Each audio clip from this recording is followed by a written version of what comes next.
Sì, abbiamo fatto questa interrogazione perché abbiamo letto sugli organi di stampa che il 23 gennaio, nel corso dell'abbattimento appunto della torre del nastro di caricamento dell'altoforno, nonostante sia comunque stata utilizzata, siano stati comunque utilizzati gli idranti per limitare la dispersione dei polveri, c'è stata una immensa nuvola di polvere di carbone che ha invaso l'ambiente circostante allo stabilimento. Sempre dagli organi di stampa abbiamo letto che questo evento dovrebbe essere stata la conseguenza sia del fatto che i nastri avevano ancora la polvere di carbone sopra, sia per la rottura di un corridoio di collegamento. Sullo stesso articolo c'era anche scritto che risulta ancora mancante una vera e propria autorizzazione sull'abbattimento da parte del Ministero dell'Ambiente, che però tuttavia ha richiesto un monitoraggio costante sulle operazioni di smantellamento.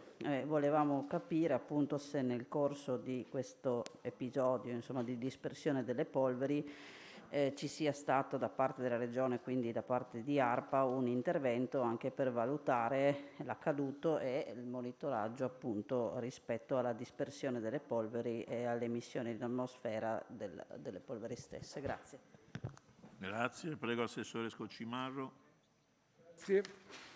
Allora, viene sottolineato dall'ARPA che in data 21 gennaio, un piccolo refuso ma non cambia nulla, 2 giorni prima è venuto l'evento, nessuna segnalazione di eventi visibili è pervenuta all'Agenzia regionale per la protezione dell'ambiente da parte della cittadinanza della presa visione delle immagini di cui social network nell'immediatezza della demolizione del nastro si evidenzia come il fenomeno di rilascio delle polveri si sia limitato al sedime dello stabilimento, attese le operazioni di bagnatura in atto e attesa la giornata caratterizzata da bassa pressione atmosferica ed assenza di vento.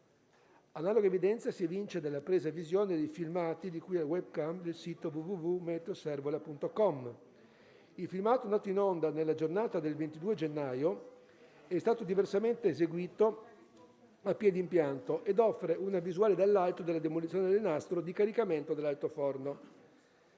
Come avevo preannunciato, si è svolto un sopralluogo tecnico con la presenza di quasi 30 ufficiali di polizia giudiziaria della direzione ambientale ed ARPA FVG, Capitaneria di Porto, Comune di Trieste, Autorità Portuale e Direzione Infrastrutture, che hanno rilevato che il nastro al momento della demolizione era privo di materiale.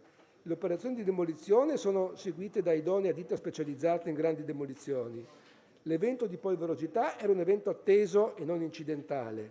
Le polveri sono pertanto causate dalla polvere, sì, sono ripetizioni di per sé estesa, anche sotto forma di crostoni alle strutture angolari della carpenteria metallica con cui era costruito il nastro. Non era possibile in alcuna misura, attesa l'altezza del nastro, procedere a una pulizia né a mezzo di personale specializzato né per motivi di sicurezza né attraverso specifiche operazioni di lavaggio che avrebbero potuto recare maggiori danni ambientali di quelli avuti. Risulta quindi evidente che l'evento di polverosità limitato soltanto a un intervallo orario è causato dalla caduta del nastro e per dalla rottura dei crostoni di polveri che dal rilascio di polveri al momento della caduta del suolo del manufatto.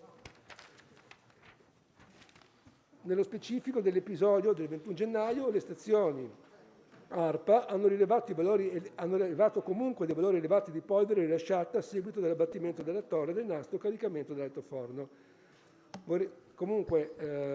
Va ribadito che i sottoscrittori privati dell'accordo di programma del 26 giugno 2020, in particolare CEIR Vedi e ICOP, erano tenuti a presentare un piano delle demolizioni entro 30 giorni e così hanno fatto prima di iniziare i lavori di smantellamento, Arvedi per la componentistica di metallo e ICOP per quella di muratura. A lavori già iniziati, il Ministero dell'Ambiente ha deciso di avviare una conferenza di servizi asincrona per validare questo piano, ma non per autorizzarlo. Gli uffici poi sottolineano che la rimozione dei ferri non necessiterebbero da parte dell'azienda nemmeno di una comunicazione agli uffici regionali e comunque le componenti smaltite sono risultate non di interesse della soprintendenza.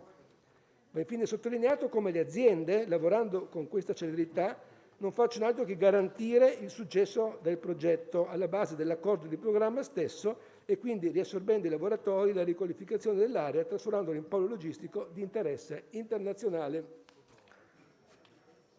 Grazie Assessore. Consigliera Dalzovo. Mi riserverò di rileggere la risposta dell'assessore. Comunque sì, cioè anche l'assessore stesso mi ha confermato che c'è stata in qualche maniera la dispersione delle polveri, anche se era impossibile che ciò potesse non accadere, insomma, visto comunque che quell'impianto è lì da tempo e tempo. Esatto, e quindi di polveri stratificate credo ce ne siano molte. Mi ricordo quando siamo andati a fare il sopralluogo che proprio c'erano dei cumuli anche camminando che si vedevano, che brillavano. Quindi ringrazio l'assessore e ci riserviamo di leggere quanto contenuto. Grazie. Grazie.